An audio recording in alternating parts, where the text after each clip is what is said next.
Orange County Registered Digital.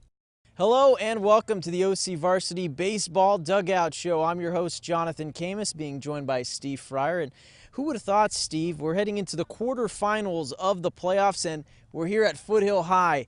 The Knights with one of the biggest upsets of the year going into Huntington Beach, number 2 Huntington Beach, shutting them down 1-0 with a pitcher who hasn't started in exactly 5 weeks. I still can't believe it, Steve. Well, Sebastian Lopez was lights out, but not lights out in terms of getting a lot of strikeouts. Foothill has this idea, hey, throw strikes, put the ball in play, let your great defense make plays, and that's what they did yesterday. And Foothill, they've had a great year, really. Win the Century League championship, and Century League that's a good baseball league, guys. They were picked to finish 6th in that league, by the way. Yeah, by a consensus of the coaches, and Esperanza's always been good, consistently really good. Villa Park's had some highlight years, so has Canyon. Foothill's had some good years too, not like the sort of years of the 3 teams that we've mentioned previous, but Foothill historically has had solid baseball, and this has sort of been a magical year for the Knights. Yeah, it certainly has. And what kind of started all that? When did the Knights realize that they were going to be a good team?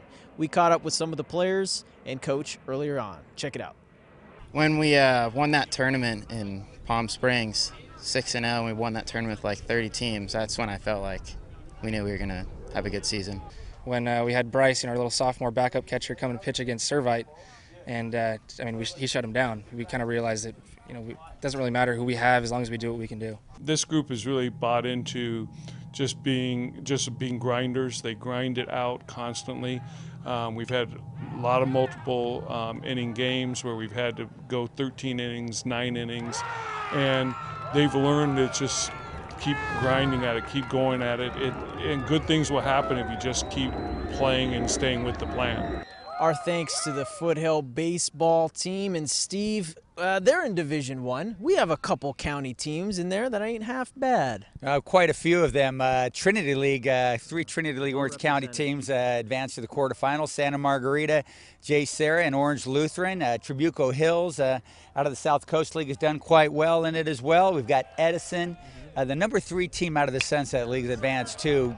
I think a lot of people thought Fountain Valley and Huntington Beach would be the Sunset League representatives to get to the quarters, but here, lo and behold, here's Edison that even had to go in the wild card round to do so. So Division I's pretty thick. We're going to have some Orange County teams go pretty deep in these playoffs. It looks like beyond the quarterfinals. We are guaranteed at least one Orange County team in the semifinals in D1, correct? Well, actually 2, because we're going to have at least one county team in the doubleheader they do at Blair Field. Every year we have the CI Southern Section Division I doubleheader, the semifinals at Blair Field in Long Beach. It's an awesome place. I love that. It's an event I look forward to every year, and we're going to have county teams in both the 4 o'clock and 7 o'clock games. Blair Field, nice. Not as nice as Goodwin Field. A couple Cal State Fullerton guys right here.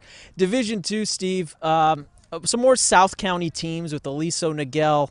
Who else we got in there? Dana Hills, but also Valencia. Yeah, Valencia's been one of those teams, much like Edison, a number 3 team out of their league. They've gotten hot in the playoffs, beat a very good Beckman team as well, and they've advanced to the quarterfinals. Then Aliso, Niguel, and Dana Hills, 2 great teams out of that very, very good Seaview League have advanced as well. So they're looking pretty solid. Maybe we'll have a Division II team at Dodger Stadium as well. Yeah, that'll be fun. Finally, Steve, Division IV, Sonora winning out. They face Laguna Beach. Yeah, that's a mighty good matchup at Sonora High School in that quarterfinal Division IV. I picked Sonora to win the whole thing, take the big enchilada on that thing. I knew that Laguna Beach was going to be really good. Laguna Beach does not come out of one of the stronger leagues, the Orange Coast League, but out of league they played some good teams. They've got some guys who can hit it. Preston Grand Prix.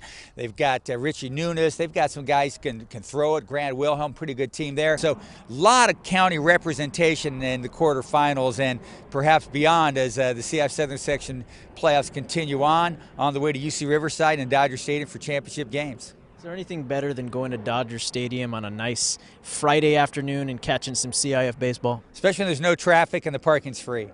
And there are not that many fans there either, ruining your time. All right, our thanks to Steve Fryer. I'm your host, Jonathan Khamis. And for all of your latest playoff updates, check out OCVarsity.com, where we've got you covered. Orange County Register. We are here in the service of Orange County.